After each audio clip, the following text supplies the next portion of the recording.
Hi, thesnimazeez. ഇന്നത്തെ recipe വളരെ സിമ്പിളായിട്ട് നമുക്ക് ബ്രേക്ക്ഫാസ്റ്റിന് അല്ലെങ്കിൽ ഡിന്നറിനൊക്കെ ചെയ്യാൻ പറ്റുന്ന ഒരു ഡിഷാണ്. പെട്ടെന്ന് ചെയ്യാൻ പറ്റുന്നതാണ്. നൈസ് പത്തിരി ഉണ്ടാക്കാൻ അറിയുന്നവർക്കാണെങ്കിൽ മാവ് കുഴയ്ക്കുന്നത് ഈസിയാണ്. അതുപോലെ തന്നെ കുഴയ്ക്കുകയാണ് ചെയ്യാൻ. ഇതിൽ മാവ് കുഴയ്ക്കുന്നതാണ് ഏറ്റവും ഇമ്പോർട്ടൻ്റ് ആയിട്ടുള്ളത്. നല്ല ചൂടോടുകൂടി തന്നെ കുഴയ്ക്കണം. കൈ ചൂടാവുന്നതിന് കുറച്ച് വെള്ളം വെച്ചിട്ട് ഇടയ്ക്ക് ഇങ്ങനെ വെള്ളത്തിൽ മുക്കുക.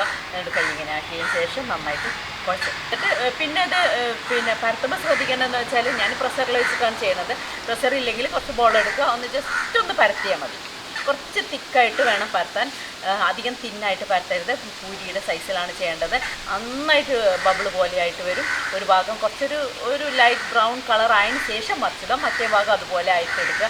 കുറച്ചൊരു മുരിച്ചിട്ട് എടുക്കുന്നതാണ് എപ്പോഴും നല്ലത്, അരിപ്പൊടി ആയതുകൊണ്ട് തന്നെ.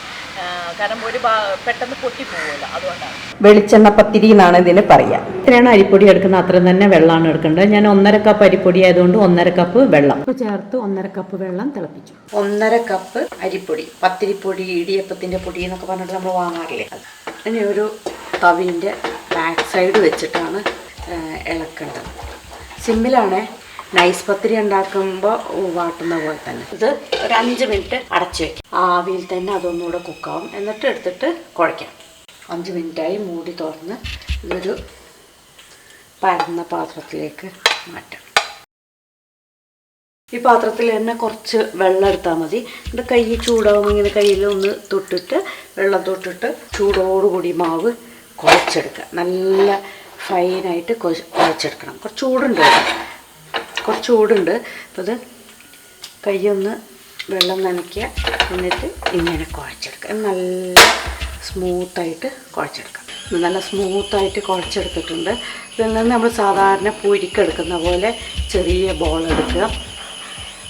ഒന്നിൽ കയ്യിൽ വെച്ചിട്ട് ഇങ്ങനെ പ്രസ് ചെയ്ത് ഇങ്ങനെ ആക്കിയാൽ മതി. അല്ലെങ്കിൽ ഒരു പ്രഷറിൽ വെച്ചിട്ട് പ്രസ് ചെയ്തെടുത്താൽ മതി. അതാകുമ്പോൾ കുറച്ചും കൂടി ഈസിയാണ്. അതില്ലാത്തവർ വേണമെങ്കിൽ ഇങ്ങനെ ചെയ്താൽ മതി.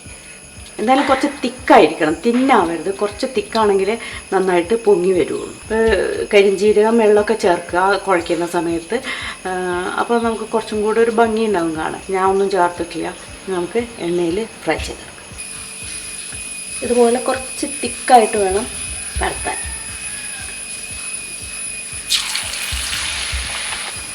ഇതെല്ലാം മുഴുവനായിട്ട് പൊങ്ങി വരും. ഒരു ഭാഗം നന്നായിട്ട് ആയതിനു ശേഷം മാത്രം മറിച്ചിടുക, കാരണം അരിപ്പൊടിയാണല്ലോ.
ശരിക്കും ഇത് നല്ല സ്പൈസി കറിയുടെ കൂടെ കഴിക്കാനാണ് നല്ലത്. ഞാൻ ബീഫാണ് യൂസ് ചെയ്യുന്നത്. ബീഫ് കറി വെച്ചിട്ടാണ്. ഇതിൻ്റെ ശരിക്കുള്ള കോമ്പിനേഷൻ ബീഫ് കറി അല്ലെങ്കിൽ മട്ടൻ ചിക്കൻ കറികളൊക്കെയാണ്. അല്ല വെജ് കറി വെച്ചിട്ട് വേണമെങ്കിലും കഴിക്കാം. എനിവേ നല്ല റെസിപ്പിയാണ്.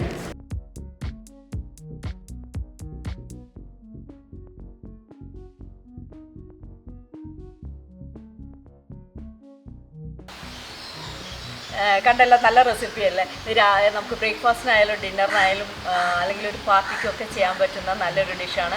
സാധാരണ മൈദ യൂസ് ചെയ്യാനൊക്കെ എല്ലാവർക്കും മടിയാണ്. അരിപ്പൊടി എല്ലാവരും വീട്ടിലുണ്ടാകും. നമ്മൾ സാധാരണ ഇടിയപ്പത്തിന് അല്ലെങ്കിൽ പത്തിരിക്ക് ഉപയോഗിക്കുന്ന അതേ പൊടി വെച്ചിട്ട് തന്നെയാണ് ചെയ്യുന്നത്. ട്രൈ ചെയ്യാം. ഇതെൻ്റെ ഓൺലൈൻ കുക്കറി ക്ലാസ്സിൻ്റെ ആഡാണ്. നിങ്ങൾക്ക് താല്പര്യമുണ്ടെങ്കിൽ ഈ നമ്പറിൽ കോൺടാക്റ്റ് ചെയ്താൽ മതി. എല്ലാ ടൈപ്സ് ഓഫ് ക്ലാസ്സസും നടക്കുന്നുണ്ട്. വീഡിയോ ഇൻ്ററാക്റ്റീവ് ക്ലാസ്സാണ്.